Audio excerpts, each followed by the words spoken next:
Oh, Rogan call us nerds. When did Joe Rogan call us that? Is he tuning in to the Bro Show this morning? The Broham Show? Joe Rogan and the Broham Show. Oh, Rogan talked about MTG, did he? Nice. And so he should. If he's not, this is a message to you, Joe. We want to do the show. Come on, pick up that phone. Give us a call. We're ready to go. It's Friday. It's February 24th, of course. The fans of Magic the Gathering, the amazing fans who love the game as much as we do. Kylan Prudon, Benson, how you doing? Kylan's Card Check. We got the Benson and the friend. Benson and friends here this morning. It's Yabba Dabba Doo time. Hope you guys are doing well. What's that smell? The juice is in the house, and the house is in the juice. All you folks, thanks for joining Life with me. All are welcome here. It's the show. It's Morning Magic Stocks and Talks with your friend, the Brody. We're here again this Friday. We're ready to slide down that dinosaur's tail that you know it's a whale of a tail, just like Fred Flintstone. You know what I'm talking about. I'm happy to be here. Thanks for joining me. Do you like checking, Joe Rogan, do you like checking the prices of Magic cards?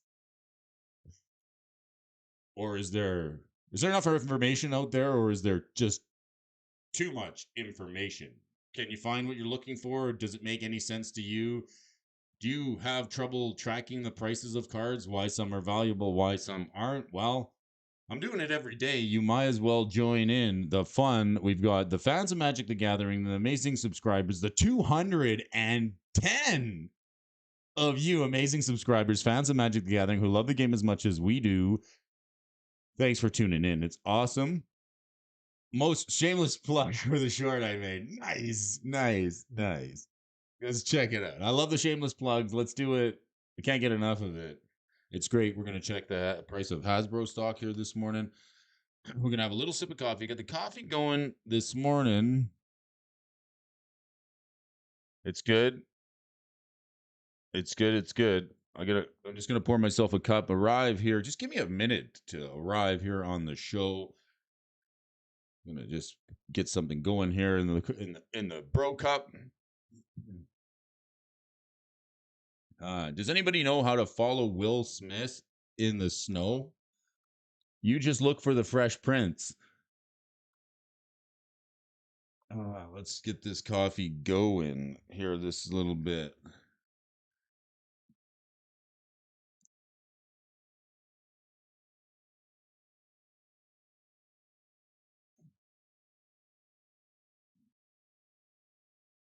Did you catch the round? Anybody catch the round table last night? I did. It was a good one.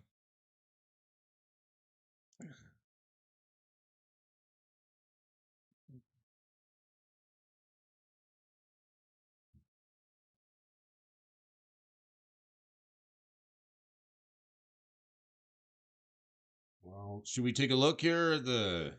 Let's take a look at some AI generated Magic cards this morning. I know how this goes, you folks. Appreciate you spending your time with me here this morning on the show, and I know it's valuable, so we're not going to waste it. Let's go. We'll go over the rules here for you folks again, like we do each and every morning. Just a refresher. If there's any gibberish on the card whatsoever, we fail it. We don't have time for that. We're a serious show here with serious fans, serious people, serious folks who love the game. We got no time for messing around. Your time is valuable. Any gibberish on the card whatsoever, we fail it. We move on to the next one. But if it's anything playable, even if it's a little overcosted, maybe not so good, we'll still give it a pass.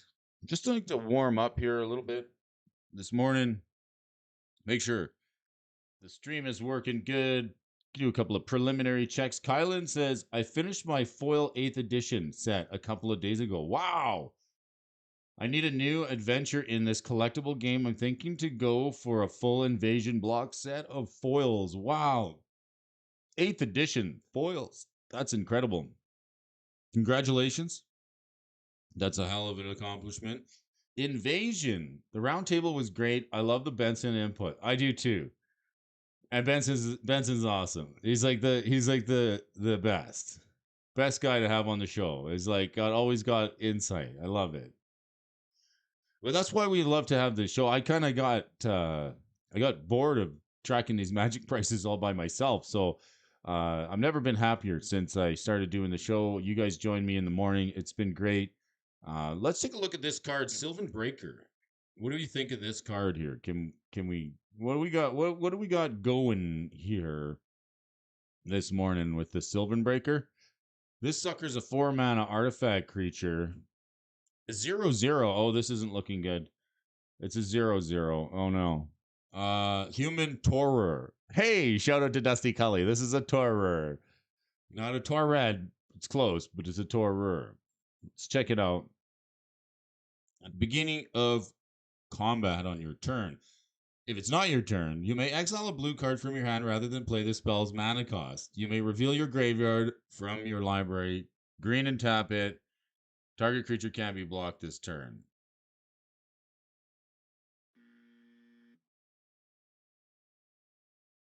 No good.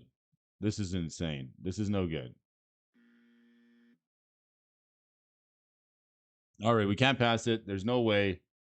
Let me get the buzzer. Let me check the buzzer. Buzzer's buzzing this morning. That's decent. All right, let's give it a fail. Sylvan Breaker. You may reveal your graveyard from your library. No chance. Can't do it. No. Sylvan Breaker. Moving on. Sorry. Full image here. All right, let's get to the next one. Reveal your graveyard from the library. Good morning. Good morning, MTG Gaming Bob is in the house. How you doing, friends? What do you think of the Sowing Advocate? This sucker's, it's a 0/5 for 5 mana. Oh, is that ever expensive, right? I mean, the next thing you know, it's going to say Defender on it. Wow, this sucks. Bob's failing it already. When Sowing Advocate enters the battlefield, sacrifice unless you cast an instant or a sorcery this turn. At the beginning of your upkeep, move 5 or more creature cards from your graveyard. Get out of here. No way. Sorry, Sowing Advocate. Great art. Legendary creature Samurai 0/5. I'd like to see some power on this card, not just a 0/0 for 5 mana. Seems a little bit overcosted. What can I say? I think we can do better than that.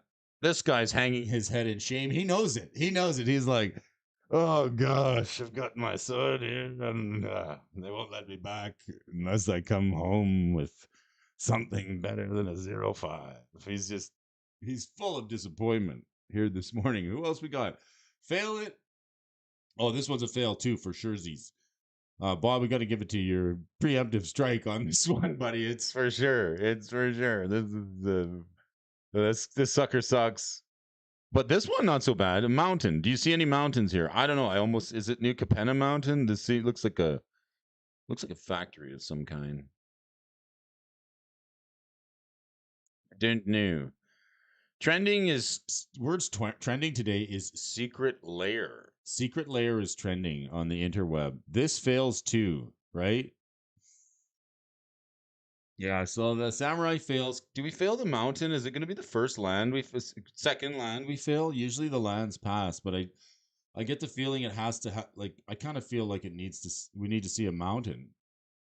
Right? Kind of fail this land, right? It doesn't have a mountain. I don't see a mountain. Mr. DJ Longhair, here we go. The channel can start. Let's start the show. I don't know. I want to fail this mountain just because I'm feeling grumpy this morning. And somebody's going to get it. It might as well be this mountain. I don't see a mountain. It's red. You can't just put a red building on the card and call it a mountain. Yeah, right? Reminds me of Shinobi. Okay, let's go. How about this one? This one seems good. I'm going to fail the land because I actually want to see like a hill of some kind on there. I kind of do. I think you guys and girls, folks joining us, deserve it. What do we got here? Okay, Rainbow Dominance. This is an enchantment. And I'm trying to see what this says here. This has got to be the artist. Anawalapi Anime. Submission by Kafkesk. Rainbow Dominance is an enchantment for a blue and 3. You may play an additional land on each of your turns. So far, so good. Holy smokes. Do you guys think we should be playing additional lands in blue? Tab 5, untap zombies you control. Create a 3/1 red ooze token. Bob says we got to pass it. This is good. This one's bueno. This one's good. This is mucho goodo. This is mucho bueno. This is very good. I like the art on it. It's fine. It's totally good. The 3/1 zombie ooze. So now in blue, we can play an extra land on each of our turns. It's got like that Wayward Swordtooth ability or like the Azusa ability on it. Rainbow Dominance. Then you tap zombies. So like I'm building a zombie deck. It's Demir. It should get a copy of this. If you want the ooze, I don't know. $5 seems a lot to get an ooze, but it actually works. I'll take it.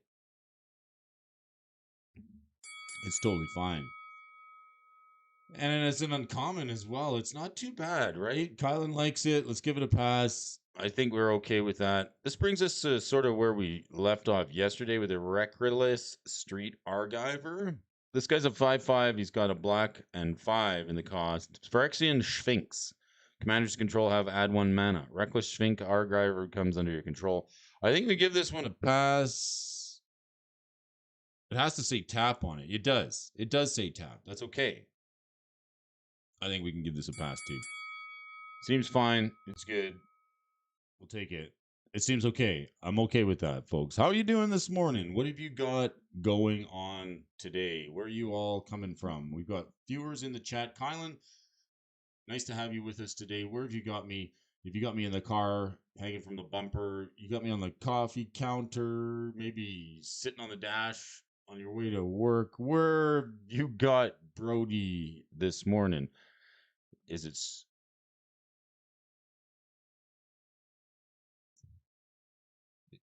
I'm gonna check the stock desk to see if we got any news articles here. And alas, not a thing. Not a thing. Sadly enough.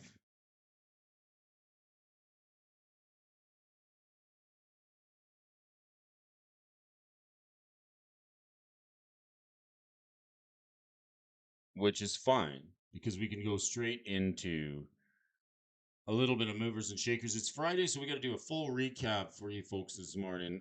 Just want to take a look at the price trends that are happening. Let's take a look at the price of Hasbro stock here just for a minute. I want to get out my really epic pen. You're on my love sack, baby. It's uncommon. Hasbro stock, what's it doing?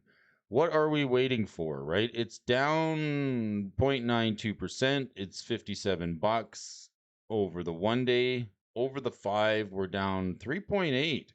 On the month, it's down 10 points. This is an interesting chart. So, new terminology for you folks today. Anybody who's tuning in on the channel, do you know why they call them stockbrokers? Because they make you broker. That's a fact. Make your own decisions. I like to look at these charts, and if you've seen one of these charts, you've probably seen them all. They've got little ups and downs and patterns, and that's why you look at some like cryptocurrency charts and magic card charts and bank stock charts and oil charts. They all kind of sing their own little song. I mean, history doesn't repeat, but it sure does rhyme. There's some patterns we can look at, and some of the time you see them happening over and over again. So the word of the day is a wedge. That's right, wedge. Wedge. So the stock term of the day, folks, yesterday we talked about channels, and today we're going to talk about wedges and these repeating patterns that you see. You may be able to spot them, right? So this is what I like doing the show, because I get to talk about stocks, magic cards, a couple of my favorite things. And I get to draw on charts with a pencil. That's great. Brody just wants to draw on charts, but you know, if you looked at some of these charts and you go, it doesn't mean anything, Brody, I don't understand. You know, there's some of these patterns that people draw. Now, there's a couple of different types of wedges. So this is be considered a wedge here, right? It's a wedge because it's a triangle, and that's the reason why they call it. Now, there's a couple of different types of wedges. There's a rising wedge, and there's a falling wedge, right? So this would be considered a falling wedge because it's a ramp and it's pointed down. A rising wedge looks something, and I'll try and just draw one above it. It would look sort of like this. All right, so this is be sort of a wedge pattern, and there's each one of them is kind of indicative of the exact opposite. When you see something trading in a wedge pattern, it means like, for example, let's take a look at this one. It's hitting 64, and then it's like there's a consolidation phase. Now that's a big word. Oh my gosh, Brody, consolidation. What does that mean? It means like people are like buying a little bit more, right? Trying to get gain in their position. So what ends up happening is one of these wedges like put some pressure because the buying point and the selling point is getting closer and closer together, right? And there's another term that they use is like price divergence. It's like when somebody's you ever buy a used car, you look at it, and it's a real piece of junk, and you got it listed for $5,000, and they're like, yeah, she's the real taker. It's like I'll give you two, right? Oh, I want 5,000. I'll give you 2,200, right? So that's price divergence. That's when like the buyer and the seller have a completely different idea. There's disparity. There's like they're not even close on what they think they should pay for this thing, right? Hasbro stock included. So like, you're like, I'll give you 64 for it, and people are like, no, I'll pick it up. I'll wait till somebody will sell theirs for 59. And then the closer those numbers get together, right? So that's when the wedge starts to tighten up. It's like, man, that card's a piece of junk. You want 5 for it? I'll give you a 2. And they're like, well, give me 49.50, and you're like, give me 21. And as the numbers get closer together, the wedge gets tighter and tighter and tighter. And then what ends up happening is you have right when it gets tight together and starts to come to a point like this is when you get some pressure, and it'll either have a break to the upside or a break to the downside, because that's when the third person comes along and is like, hey man, I'll give you $3,000 for this car. And then the guy who's trying to give him 22.50 loses the sale, and then all of a sudden the price, it either goes down from $5,000 to 25 if the guy takes a deal, or it goes up if he was about to sell it for $2,000. So that's what a wedge indicates, and we're going to see if we can see some wedge patterns, some channel patterns, and any of these other stock patterns that we might see on any of these charts. See if you pull this out, like this is another wedge. This is a 1-year chart, and what we see here is we see the price disparity from $66, and then like some downward pressure, right? Some downward pressure coming on this Hasbro stock. It's like, I'm gonna buy it. It's $66 is a good deal, and people are like, no, I can get it for 62. Well, 65. Well, 58. And it's like the price is coming down. The sellers are coming down in their price, and the buyers are like a little lower, and they're coming closer and closer together. So there's a falling wedge, and then there's a rising wedge when this price sort of keeps going up. Usually means you're going to get a breakout to one side, one way or the other. Now, this is all speculation. I am not a certified financial advisor.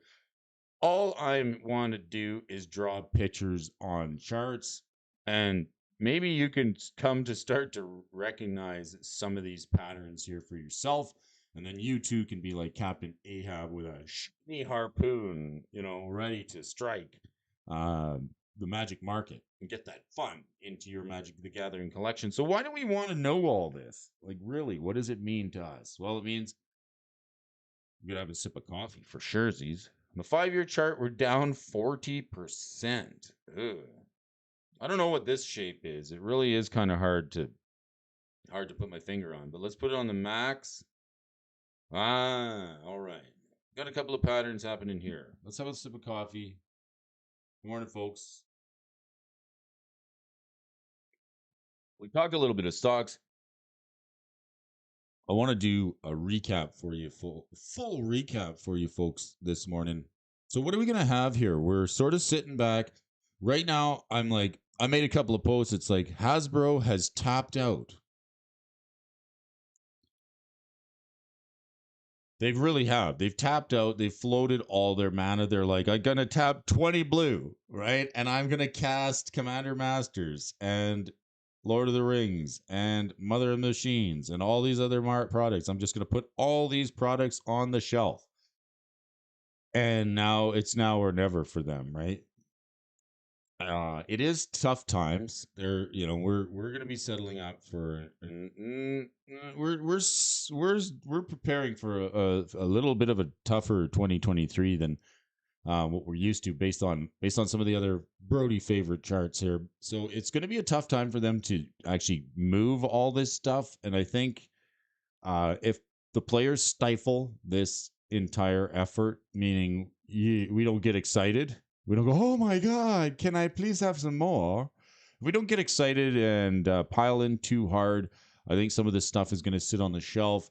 And then we're going to see like some backpedaling. It's like we got them pretty much on the back foot, folks. We just have to like push a little harder.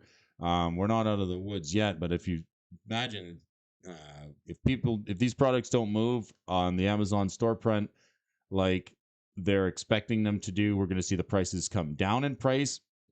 And that's something that I really want to talk about because there's a lot of negative aspects to the Amazon storefront, but there are some positive ones.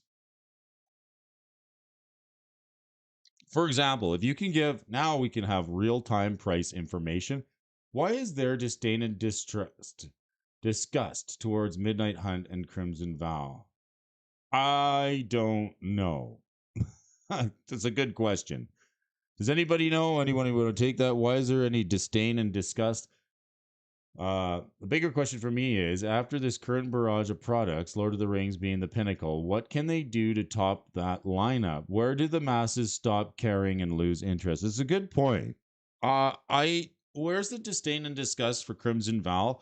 Well, like I think it's because the EV. It comes straight from the expected value. Like if the people are buying a box for 95 bucks MSRP or 110 and like the expected value with the cards, I think it hit as low as $30 to $40.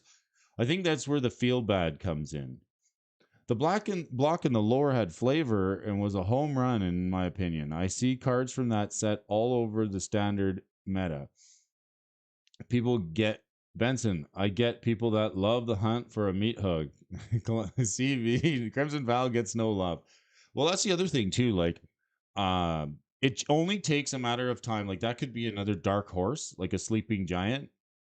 DJ shows a box of Crimson Val up for his auction. Check it out, by the way. And everyone was like, really? Crazy. I think that could be a dark horse, a sleeper set. Like Kaldheim wasn't so popular. We picked up collector boxes and overstocked collector boxes, or no, not collector boxes, just set booster boxes. Picked up some. So I mean, to me, I look at that and like I see a huge opportunity with Crimson Vow. I do. If you can, it's just the EV is terrible. There's got to be one card. There's got to be a Vorinclex in there. There's got to be something like the Meat Hook Massacre that there's got to be something that makes that set good. And with the upcoming sets, I think Dinosaurs and Vampires is what we're going to see coming up soon. Dinos and Vampires. So if we see a revisit of Dinosaurs and Vampires in Ixalan, we're probably going to see maybe one or two cards from that Crimson Vow set. Maybe we need a hero in the Crimson Vow needs a hero. Needs something good. All right, Hasbro stock here. Let's I love the questions. Keep it coming, boys. Please, please, please. It had some Amazon drops. It did. I might have to see how it does on the auction. It's a decent set. It is a decent set. Benson's got some new material out here for you folks. Just gonna do the movers and the shakers and a full recap for you folks this morning. It's Brody. I'm gonna be on just half past the hour here this morning, a full 1 hour show with you folks. Let's go. Gonna bring up the movers and the shakers list here this morning, and we're gonna take a look at a recap for the entire week, stock prices, magic card prices.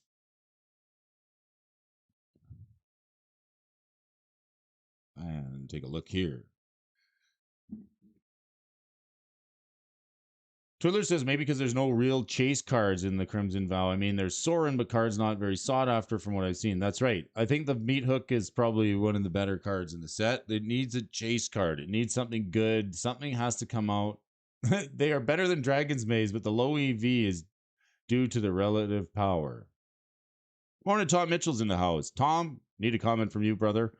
What list do we want to look at today? It's Friday. We're going to do a full recap for you folks here in the weekly changers. Where do we start? Give me a starting point, Tom. I'd love to hear from you folks. Vampires are coming back and returning in Ixalan. Yes, I'm pretty stoked about that as well myself, Mr. Benson.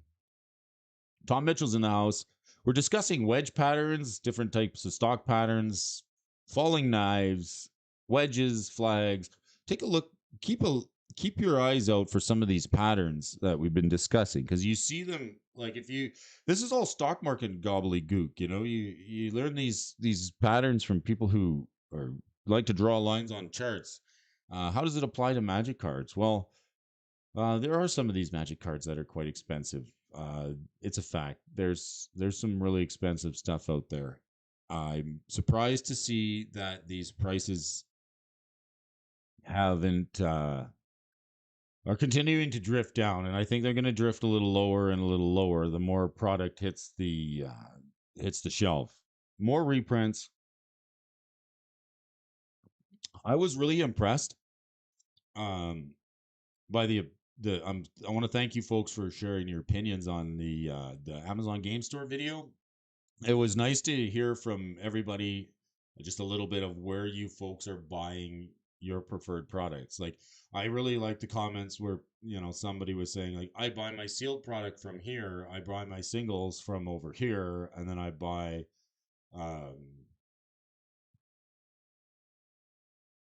sealed product, singles, yeah, and then just kind of get an idea where everybody buys each of their products. How about a little vintage to start? That sounds good. Like it.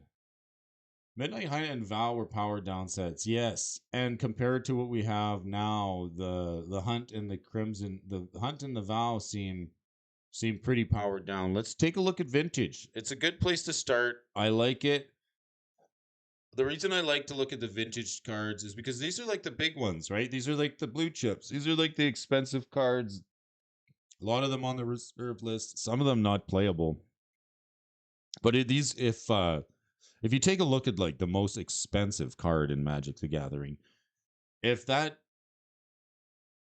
like a canary in the coal mine, right? It's good to take a look at some of the higher end cards and the more expensive cards to see what they're doing, because it'll give us an idea of like what Magic on the secondary market as a whole is doing. So let's do that here. We've got anti cards for sure going to show up on this list. I want to take a look at the weekly change and just have a look here. We got Contract from Below. Now, this is just perplexes me. I don't know why this card keeps ending up on the daily on the list. These anti cards, I have no idea why they keep moving and showing up here. There's a couple of them here. There's 3 or 4 of them that are continually showing up, and maybe it's because they're like, you know, there's nowhere else to put them. But there's some bad information out there. Like this is a fact that you go to all. There's a lot of websites out there.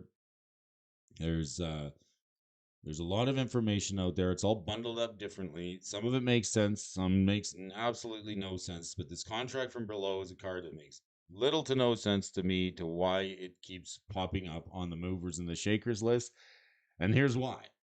It's an anti-card. It's banned in every format that you could mention. It's not legal, not legal, not legal. It's banned in Legacy, banned in Vintage, and banned in Commander. It's banned, banned, banned. You can't play it. Well, let's read the card. It's creepy and it's got some pretty cool art. It's Contract from Below. It's 1 black, and you have to remove it in your you have to remove it from your deck if not playing for anti. Discard your hand, anti the top card of your library, and then draw 7 cards. Wow. This is funny. Oh, adding, okay, it's actually draw 8 and then add the first to your anti pile. The Vintage and Legacy movers lists are broken. They are. I'm curious as if anyone at all has bought any set related jumpstart boxes. I'm curious about those jumpstart boxes because there's like March of Machines jumpstart, right? My LGS can't even seem to give that stuff away, but are forced to buy it as part of their ongoing deals. Really, nobody wants the jumpstart. I don't know. I the first jump start was really hard to get, and I don't know why people wouldn't want it. It was hard to get, so we started like resealing the packs so we could do it again. Seems like a fine idea considering it's like a sealed format. But anybody, anybody want to help me out with that one?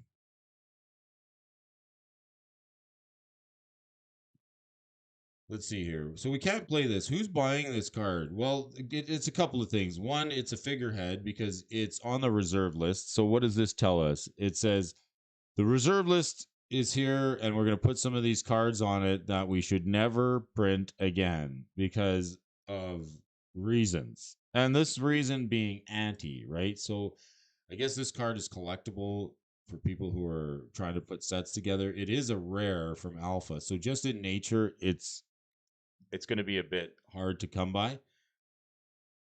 Generally, this card is found in really good condition because nobody's playing it.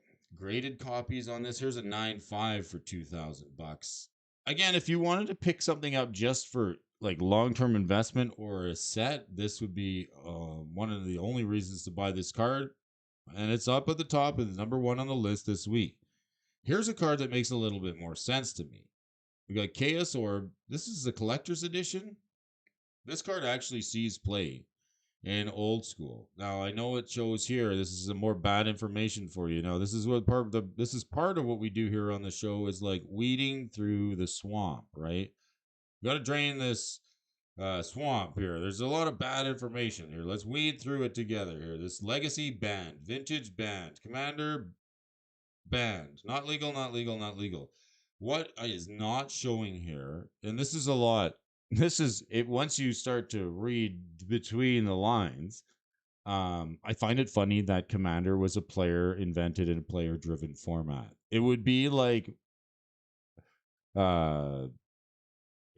Wizards coming along and saying we've invented this new format. It's Commander raids and start like printing sets specifically for that because they want to take some profit. But the the format that's not listed here is old school and it's popular. So like this, it's not a mainstream format. It's not, unfortunately. But there's a lot of people in the underground Magic the Gathering scene who play old school, and this card fits right in. It's playable. That's a good reason why this card is on the list here today. It's playable in old school, even so. This card makes sense to me. It really does. It makes a little more sense. The collector's edition, how much? Soul Warden Games, decks using it, no decks found.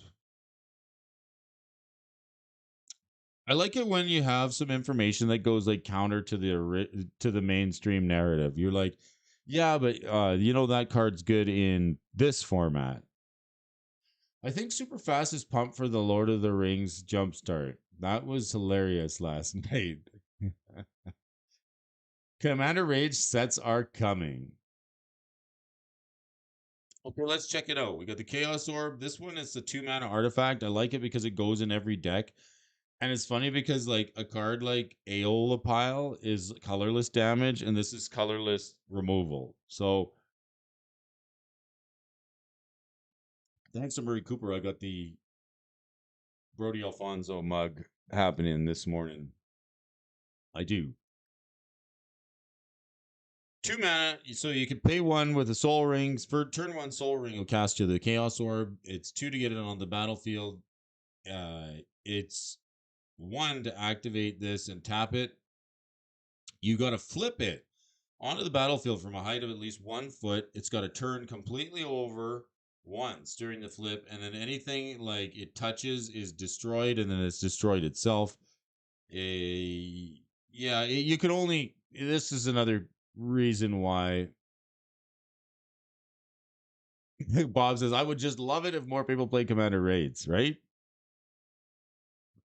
So this is another card that's made the reserve list. It is, where's the unlimited version? Oh, the unlimited version sitting at about $1,200. That's an interesting price for this card. I think it's a decent price. It's been way higher in the past. That's a fact. This card's also sitting on the reserve list as a reminder not to print cards that have like flipping or accuracy and well, I don't want to say dexterity because there is unhinged, but like we're gonna take like physical what do I want to say? The flipping, the card throwing, and the card flipping, and being good at like throwing and flipping cards out of the game entirely. Like that's not. It's not what we want to have in Magic. We want people like having spells and cards that interact with each other. We don't really want cards that like we don't want to see how good somebody is at flipping a Magic card compared to another, because that's like what if anybody can play, what if somebody is not so good at flipping, right? Bob says the funny thing is I am talking to the guys in Facebook Messenger about some rule changes and updates for Commander raids while I'm watching this stream. Very nice, very nice. Yeah, and that's the thing too, like it only takes one or two cards in a set of Crimson Vow to make the set good. What's the other box price that I think should be going up now? Like with leeches moving up on the bottom 10, if leeches moving up in price, what does that do for the price of a box of homelands? You know, and it's not something that I said. Is Rudy usually says that. My little brother Rudy, he's like, when the cards in the box are worth more than the box has to go up. So like we're waiting right now. Crimson Vow is it's got the fact that it's a box and it's sealed going for it, but people are like, I don't care what's in there yet. So the Chaos Orb, pretty cool card. Again, there's not going to find a lot of support and a lot of main. This is what's funny. What happens in Magic?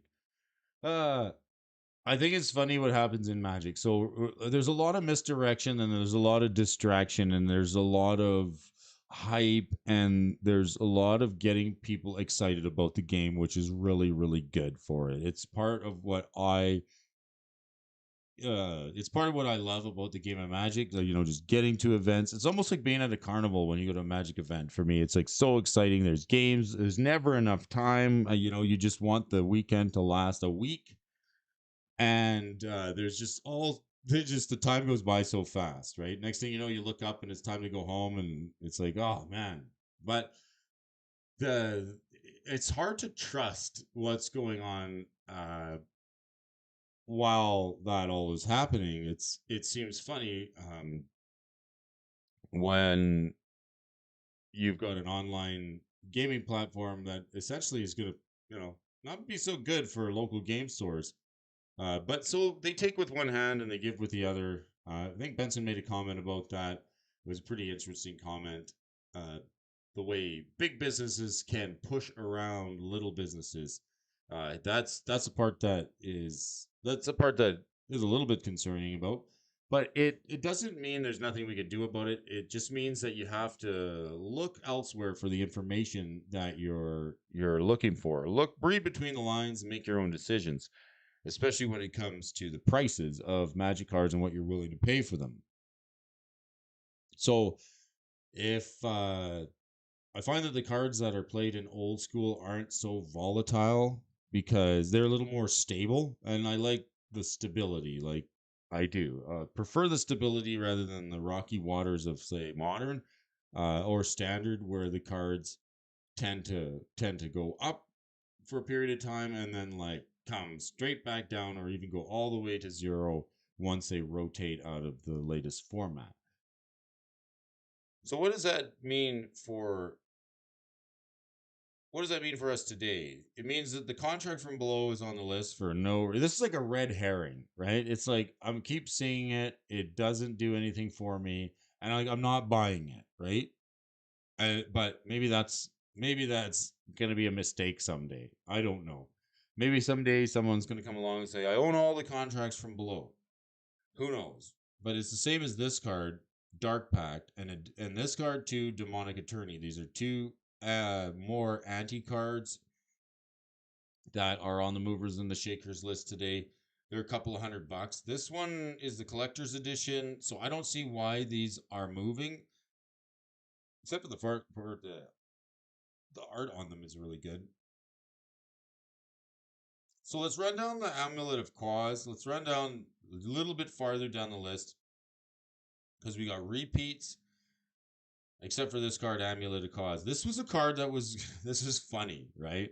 This card is absolutely hilarious. Look at the face on this card. This is Brody this morning when I woke up. I'm just like, I, I don't feel ready to do the show. I think I should wash my face, right? But here's a card that, like, when Magic, we go to Alpha, Beta, Unlimited, and then Revised. Like, Revised was kind of a turning point, and we look at the groups in control of the development of the game. Alpha, Beta, Unlimited, and then Revised came along where we're going to stop printing some of these cards. We're going to put them on the reserve list and Unlimited. We won't see them again in Revised, but now because it's Revised and we've got a pretty good idea of what makes a good Magic cards. And then Ice Age comes along. They say, yeah, I think this is a good example of game development lead time being at least a couple of years in advance. Morning, Richie Dubs.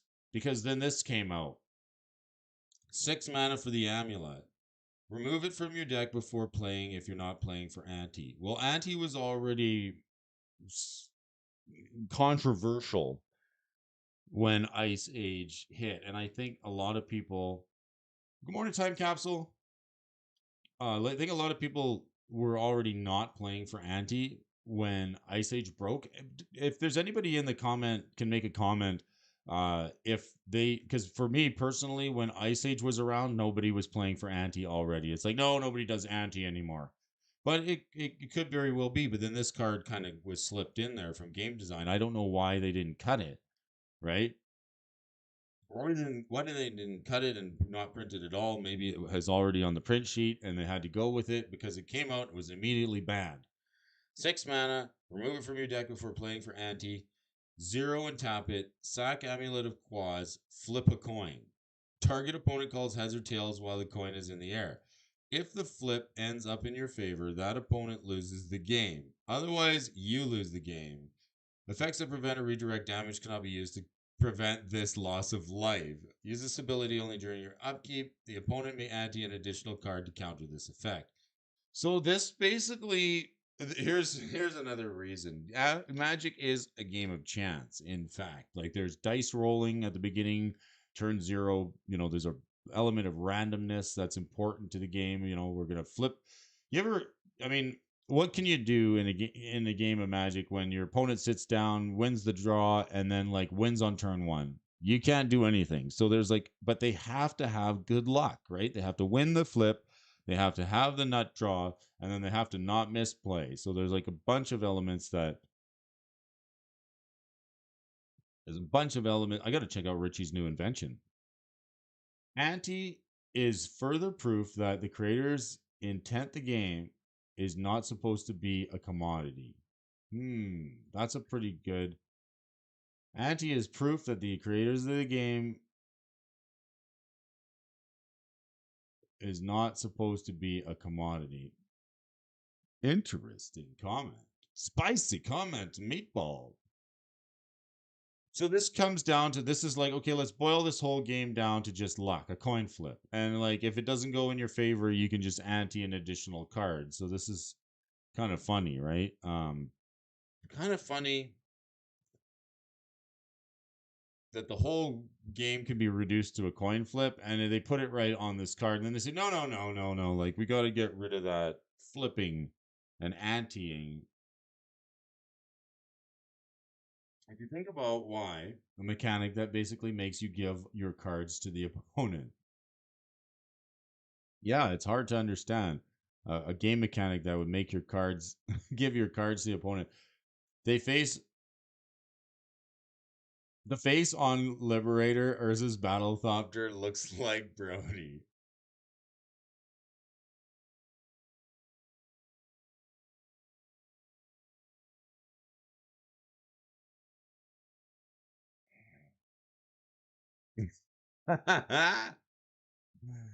There we are. There's the bro. That's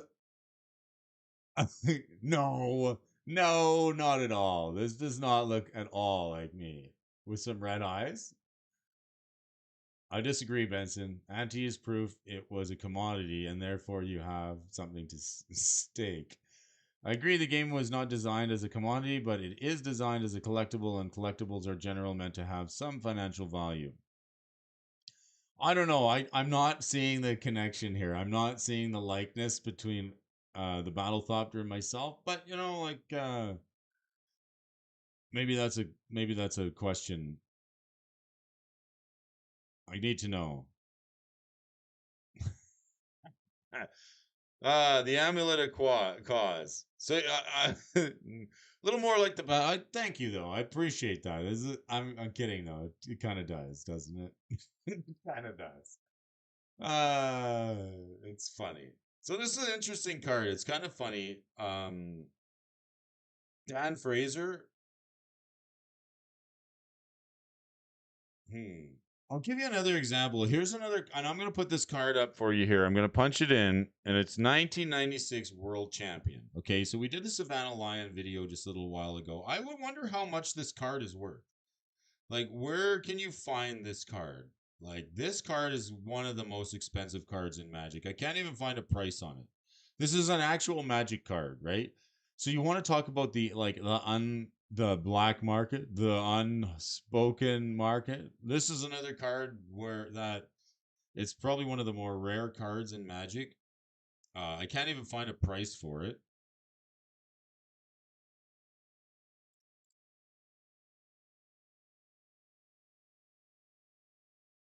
anywhere. Its art is done by Christopher Rush, which is pretty insane. It was a promo for the 1996 World Championship of Magic the Gathering. So like this is a card like this is when they gave out like odd promos like this and people were like I want that card. So like the collectability of it it's just these oddities. There's a lot of oddities in the game of Magic the Gathering. People get mad and whiny when they make a new wine. Making 2023 Merlot will drive down the value of your 2021. I look at more. As long as I don't look like the amulet of Quaz. Me and Richie Dubs look a little bit liberator. Dark Pact and the Drawn's Tablet. All right, so we've got Contract from Below, Chaos Orb. Let's look at the weekly change. So the week top winners this week. I just want to take a quick peek here for you folks. Okay, so winners, winner, chicken dinner, right? How can you say it? Can't say it enough. So for the week, vintage cards, we got coming up with the 39% increase is the beta edition Chaos Orb. And I'm going to go view more because I want to see all the cards here. We got top of the pile here this morning. Top of the morning, Chaos Orb, Contract from Below, and Shahrazad. Three cards that are all. These are all reserve lists, yes. And Shahrazad, I think, is. Is it even legal in any formats? I gotta take a quick look at that. I don't think it's legal. Yeah, it's not legal. So unfortunately, yeah, it is not legal. There's some ban cards on there. So like Chaos Orb, Contract from Below, Shahrazad, and like look at the price here, $6,556 for the beta. Contract from Below, a Demonic Attorney, Amulet of Cause, Temerian Fiends. So like there's a bunch of rubbish here, right? Like it's like I don't want it. I can't afford it. Don't want it. Would like to have it, but like it's too expensive for me right now. Chaos Orb, Dark Pact, and but like it's like you gotta sometimes look through the trash and like pick out the diamonds here. So like Temerian Fiends, Natural Unity. What's this card? Conspiracy card. Every once in a while, there's a conspiracy card on here. This is the creatures you control with a chosen name have at the beginning of the combat. You may pay a green if you do put a 1/1 counter on it.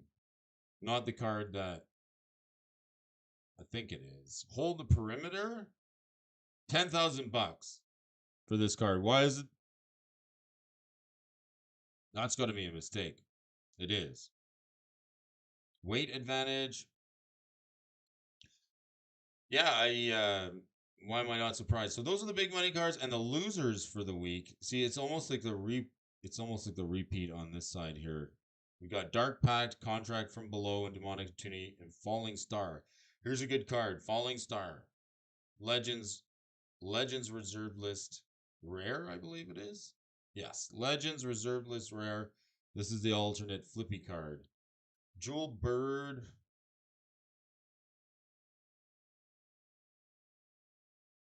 What's this? Iterative analysis. MTG cards are not intended as a consumable.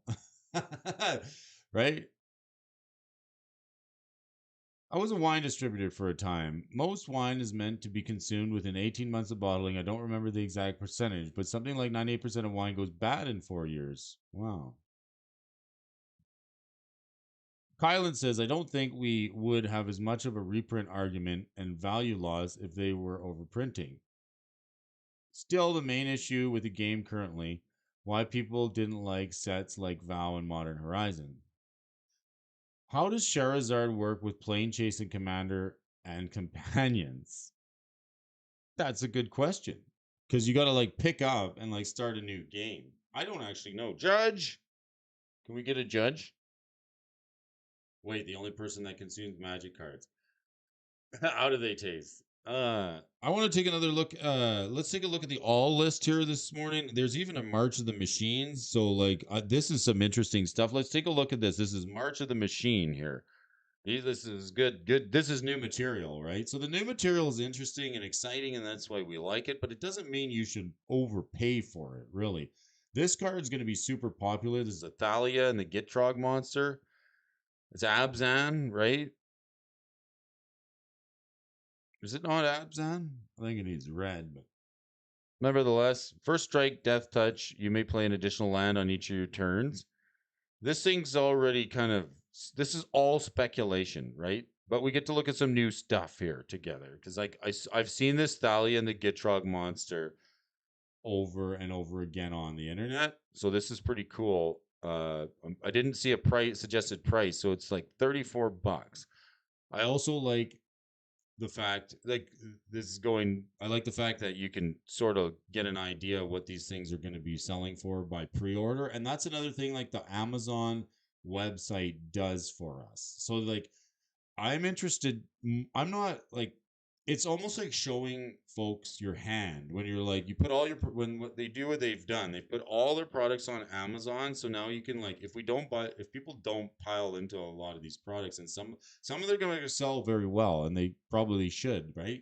But some just aren't. There's going to be a couple of stinkers. Once we have spoilers, if some of the stuff isn't good, we're gonna watch. Now you can sort of like sit back and watch the prices move down on the Amazon website. So that's a pretty good sniff test. Just like looking at the pre-sale. So right now they've got like the MSRP for pre-order.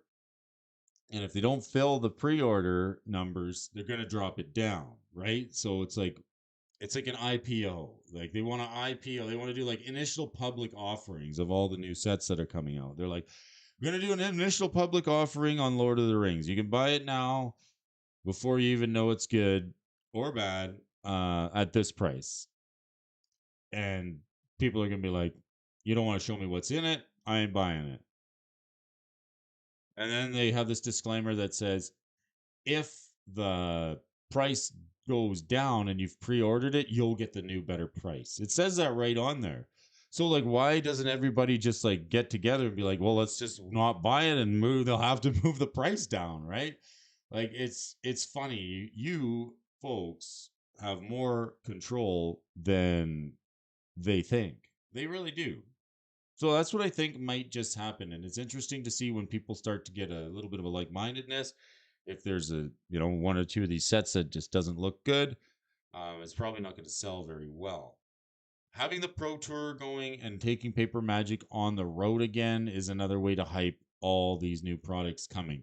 And if we were still sort of in a post-Coof era where we can't get out and play, this would even be worse. Drana and Limvala. Ooh, this is a cool card. I like these paired up, these mashups, these pair ups. So Thalia and the Gitrog monster is about $30. Drana and Linvalia. Is anybody pre-ordering any of these? Any of the stores pre-ordering them? Let me know. MTG Gaming Bob says, I'm psyched about the Lord of the Rings, but highly recommend waiting until it's spoiled before making any decisions. That's a really good point. Like, let's just, for instance, let's go with what Bob's saying. Let's go with let's like run the logic test on what Bob is saying. It's available for pre-order. So if you can't control your emotions, like Brody, sometimes I can't control myself. Like it's just terrible. I'm like, I have to have it. Okay, that's fine. I know there's gonna be a few people that just they're like, I have to have it. I get it. I mean, I would want to get some of it.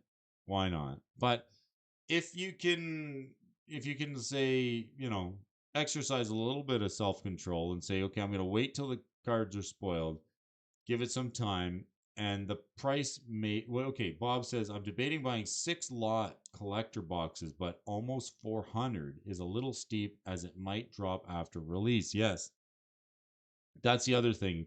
So we like this whole reselling, like how's that going to work? Like with the MTG 30 collectors or the MTG 30 anniversary packs, we saw what happened. People tried to just double the price and throw it on eBay, thinking they're going to make a quick buck. And I kind of agree with Bob when he, I do agree with Bob when he says like the time of like the free tendies, I think is a little bit, it's over, right? But there was free tendies where you could, the flippers, you could just flip stuff and it would go up. But like now that the entry price is so high, you got to be picky and you almost want to like I got a case of Caldine for $95 the overstock, and I was like, I don't know, I don't even think like the only card that I play out of Caldine is like the Icebreaker Kraken, and I don't know what else is going to be good in there, but the price is good. Like I almost wanted to buy Crimson Vow.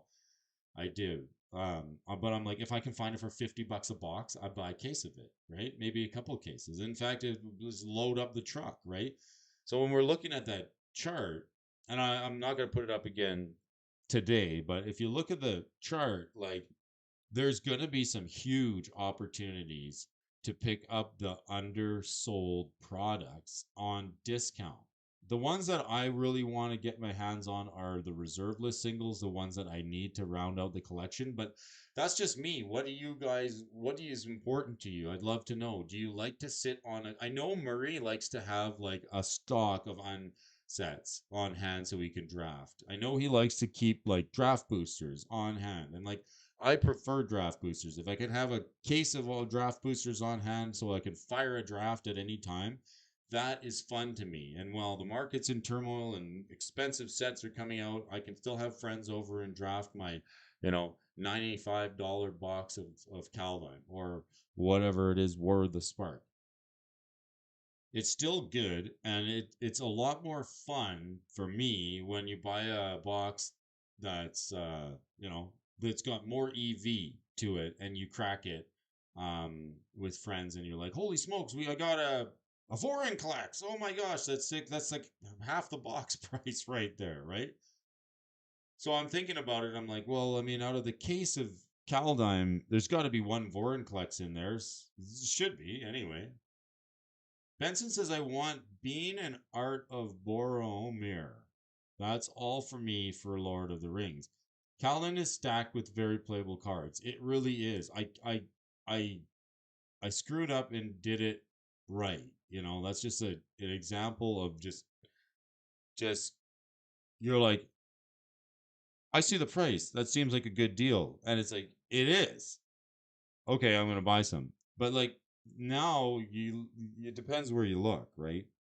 If you're looking at the pre-order right now, it means it's probably a good deal someplace else.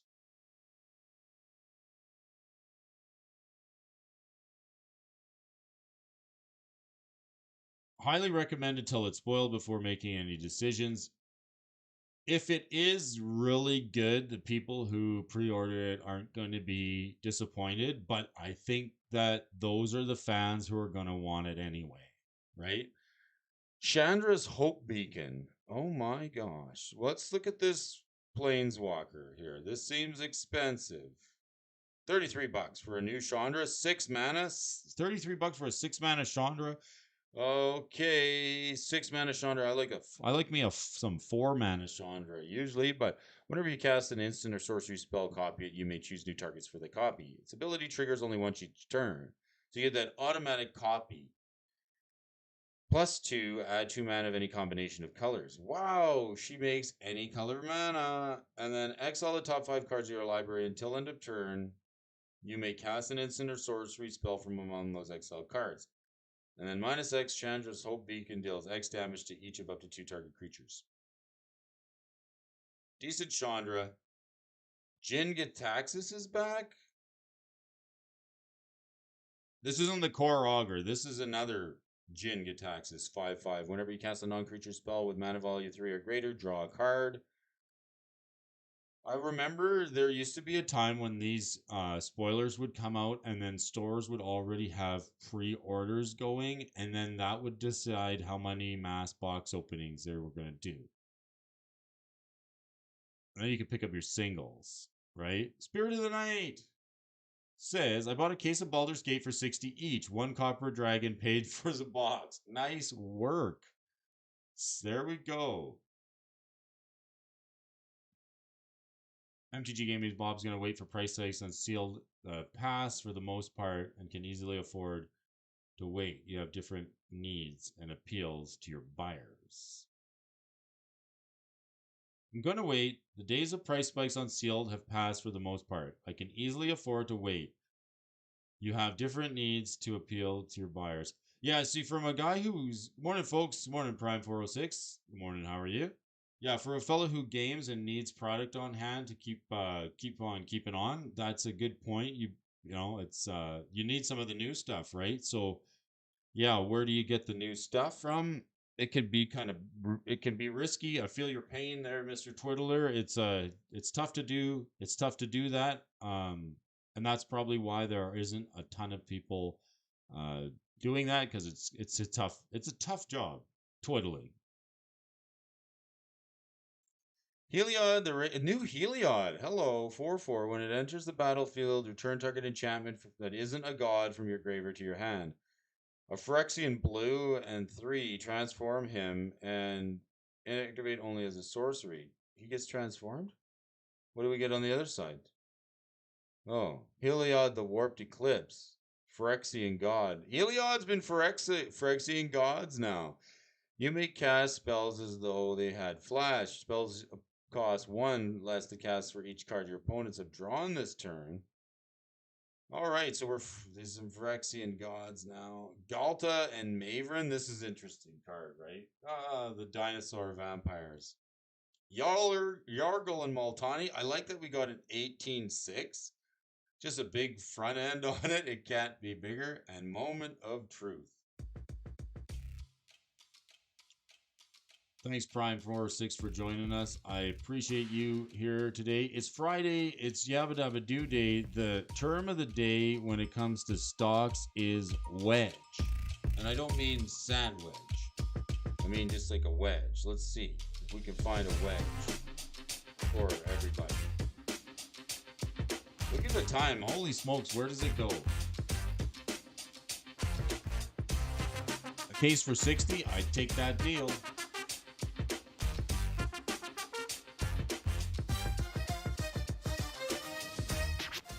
Michael Superbacker's in the house. Thanks for joining, buddy. I appreciate you for hitting that thumbs up, the like. Brody's hanging out with the folks here this morning.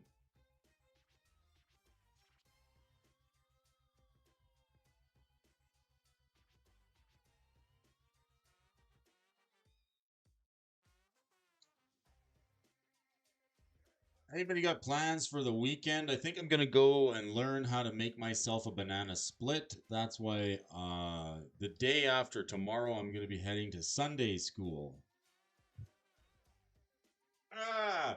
I'm wishing you all a really good weekend. I hope you guys make the most of it. I'm going to be checking around, bombing around the internet, a little bit more content. Hopefully you guys bring you guys a couple more videos. Appreciate you. It's Brody. It's Friday. It's Yabba Yabba Doo Day. We're getting set to slide down that dinosaur's tail wherever you folks are.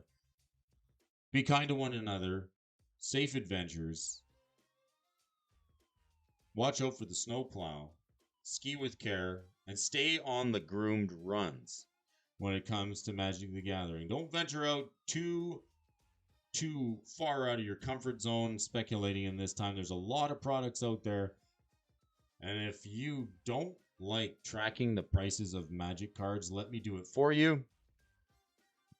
I want to go to the Amazon store right now. I'm doing it. We're going to march in March of the Machines. What do we got here? Let's take a look. We got, yes. Let's see. We get some March of the Machines SETI boosties. Set boosters. I like, visit the Magic the Gathering store. I'd like to play, please. Do you know what I like about the Magic the Gathering store? It's the customer service and the front end staff and the people that are always there to help get you what you need, you know, and the support from behind the counter. Hope you play some Commander raids. Have a blessed day, Times Capsule. Thanks, buddy. What do we got? Prices. I'm going to be watching these. Should take like a screenshot. The bundles for $43 over here, right? Oh, bundleicious. $43 bundle. How can you get it cheaper, right? Wow. I'm going to wait. I'm going to sniper. I'm going to snipe some of these products. Sniper? We're going to snipe some of these products. What do you got? March of the Machines. I want to look at this Commander Masters. How much are we now? Shipped. Let's put something in our cart. Magic the Gathering 2023 product, $360. Anybody in the house from Canada? Any Canadians? Any South Americans joining us? Oh, and Xavier. We got new subscribers, 210 subscribers. Yow, Xavier. Thanks for joining the channel. I appreciate you. Mr. Xavier, we have a Professor X joined us. Yes, folks. Thanks so much for hitting that subscribe button, Mr. Xavier. We're growing, folks. It's great. And you know what? It's the Bro Show, and we're doing it together. I love it. Thanks for joining me. Let's add this to our cart. I want to see how much it takes to ship this sucker to Canada. $360. Let's put it in the checkout. Oh, the shipping isn't real. We kind of get screwed, right? It's even worse. So you can't get this on Amazon.ca. You can only get it on Amazon.com. But what this does is it sort of shows a bestseller. Commanders, this is already the bestseller. Look at these little tags, right? Boom, bestseller, right? This one. Currently unavailable. Sold out. It's sold out. You heard it here, folks. It's currently unavailable. Commander Masters pre-sale collecty boosties sold out. Did you know that? That's why you come to the show. Appreciate you, folks. I'm heading out of here. It's Brody.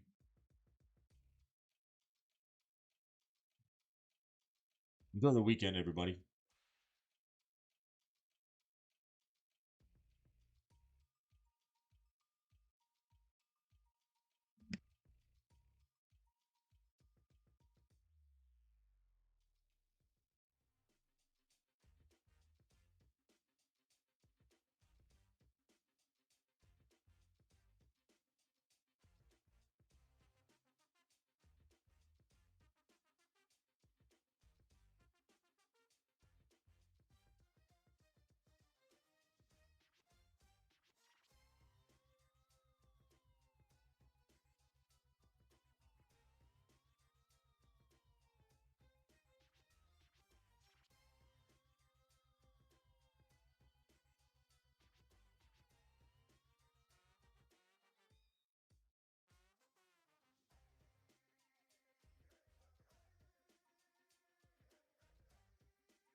Michael Superbacker says these prices are outrageous. I'm going to my local game store instead. And you know what's funny is I'll even go in and like I'll pay a little more and buy a couple just to be like, hey guys, how you doing? Give me a couple of those packs. I do it. I mean, if I'm only gonna buy a couple of packs, I mean the shipping, right? Save me some. Once I see what I see at the store is like I don't see the shipping. Right, that's the problem. It's like they're like it's so much a pack, but the shipping, right? It's crazy. We can't even get the Commander Masters on pre-sale. It's sold out. Sounds fun. Thanks, Mr. DJ Longhair, Spirit of the Night, Twiddlers in the house, Michael Superbacker, Benchen, Richie Dubs, Prime 406 Games, Coach. Thanks for coming to all my games. Time Castle, Kyle Perdon from Kylan's Card Shack. I gotta do something. Let me fix this. I gotta hit the add as a moderator. Kylan's got a mod, right? You gotta mod up the Kylan. We should mod up the Benson. Put user in timeout. What?